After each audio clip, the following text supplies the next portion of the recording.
Ashley, the time that it had it moved down south, and now it's like back up in our region again. It definitely is, and this is what we were talking about, Christine. It was going to oscillate a little bit, moving to the south, moving back to the north, and it has. It's bringing a lot of that deep subtropical and tropical moisture all the way over the Pacific, which I'll show you in just a minute. And so we are dealing with more rain. Now, the rain is not expected to be nearly as heavy, but it's the duration of the rain on top of already very saturated soil. So unfortunately, this round of river flooding expected to be worse than the previous. So that's why we were talking about two crests.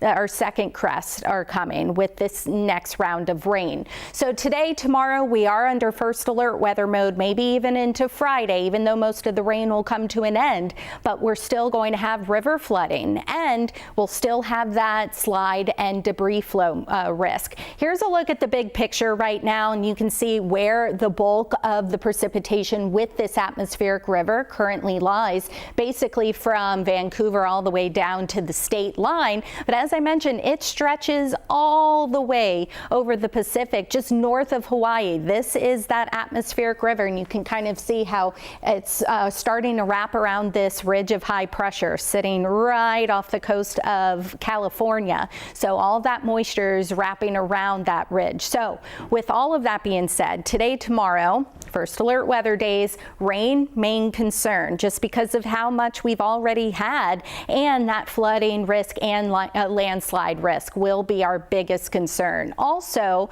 some wind. Yes, we'll have a strong wind gust, but only through this evening. This is where we stand. I had to tally up some of the rivers because we have plenty of them. Major flooding, 11 of our rivers are expected to hit that major flood stage.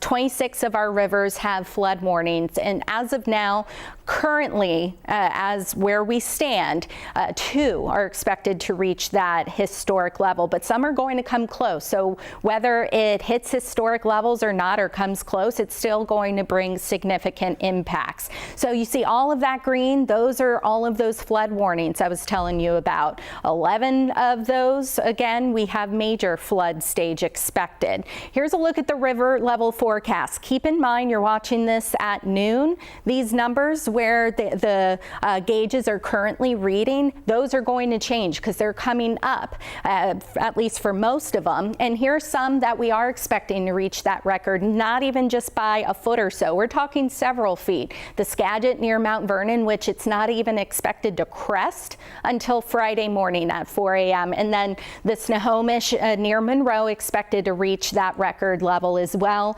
likely going to crest tomorrow night. The Snohomish at Snohomish also could just tie it. Either way, as I mentioned, still going to be major flooding. And then that is expected to crest tomorrow evening as well. And then Skykomish near Gold Bar currently sitting in major flood stage. Here's some of the other ones. We have moderate flood stage currently forecast for the Nooksack at Ferndale, and then the Stillaguamish near Arlington also forecast to reach major flood stage tonight. You see a bunch of them. That pink that you see, those are the major flood stage forecasts, the crest forecast. The red is moderate.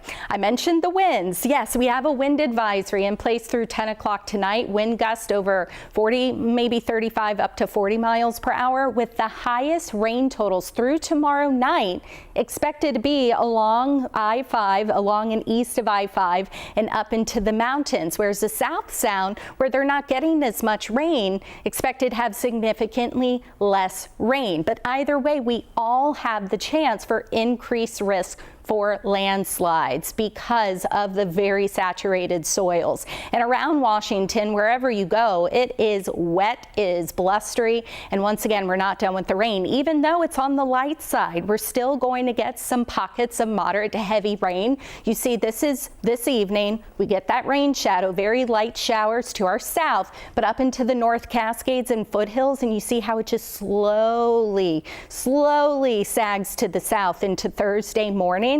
It's just going to be a very long night. And that's why we are expecting some of those rivers to reach those major and maybe historic levels, because that's where we're expecting the heaviest rain going forward, Christine, up into the North Cascades and the foothills.